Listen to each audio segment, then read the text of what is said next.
key is you've got this network of sensors around the world, and then I, sitting at the NSA in Hawaii, come in the morning, I type in my search. I look for, let's say I want to read John Key's email. I enter his email address, and it sends that search to every one of these sensor networks around the world. And they search their local database of metadata and content. The content of all communications that pass through these sites is held for about 3 to 5 days, depending on the storage, and it's constantly going back further and further in time as we gain more capability. So I can see everything. I can see what book you looked at Amazon.com. I can see who you talked to. I can see who your friends on Facebook are. I can see the text messages you sent. I can read the emails you wrote. I find surveillance in the online world, particularly in social media, really interesting. Edward Snowden argues that surveillance is a worldwide operation and no country is an exception. Some countries may not be as heavily watched as others, but information released by the public is arguably always obtained by the nation's government for future reference. After 9/11, America coordinated and operated the now renowned PRISM operation, which appears to have literally watched, listened and collected all information that any American citizen released online. As you can imagine, there was a monolithic upset experienced by the majority of the American public, who felt violated and attacked by their own government. Edward Snowden has become a poster boy for the freedom of speech and online identity, along with people like Julian Assange. And if you want to get more information about his opinion, you can just click on the link that I've attached in the video description. In Australia, similar issues are occurring, though on a small and less dramatic scale. Just recently, a young woman was attacked for her Tinder profile, which quoted a lyric from popular artist Drake. The abuse towards this woman and her friends exploded on the internet and had dramatic effects for the original poster on Facebook. Triple J Hack covered this story really well, I thought, and I'll play some for you now. Last Tuesday the 25th, a friend of ours was alerted to the fact that her Tinder profile picture had been screenshotted and posted on someone she didn't know's Facebook, which was laughing at her tagline. The tagline was a take on this Drake song. Yeah, that's right, I like my girls BBW. Yeah.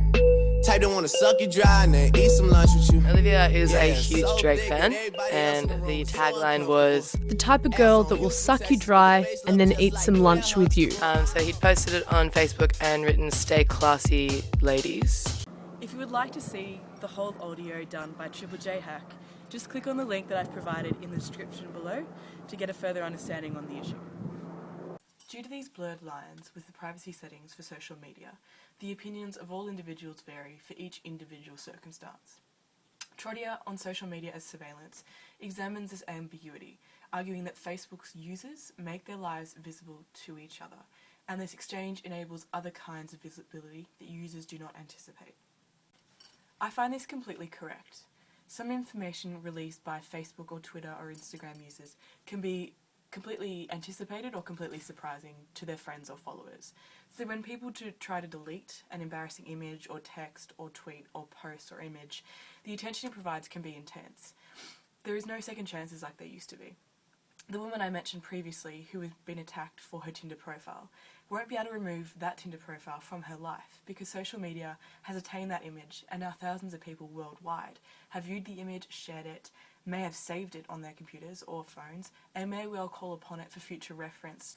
Dumova and Fiordo have also reviewed the growing argument relating to online surveillance, primarily within social media, and say that the ease with which users reveal their personal information while using social media has triggered a heated debate over the privacy implications of social media in general and social networks in particular. They also acknowledge that what individuals have to say about themselves in social media does not fall on deaf ears.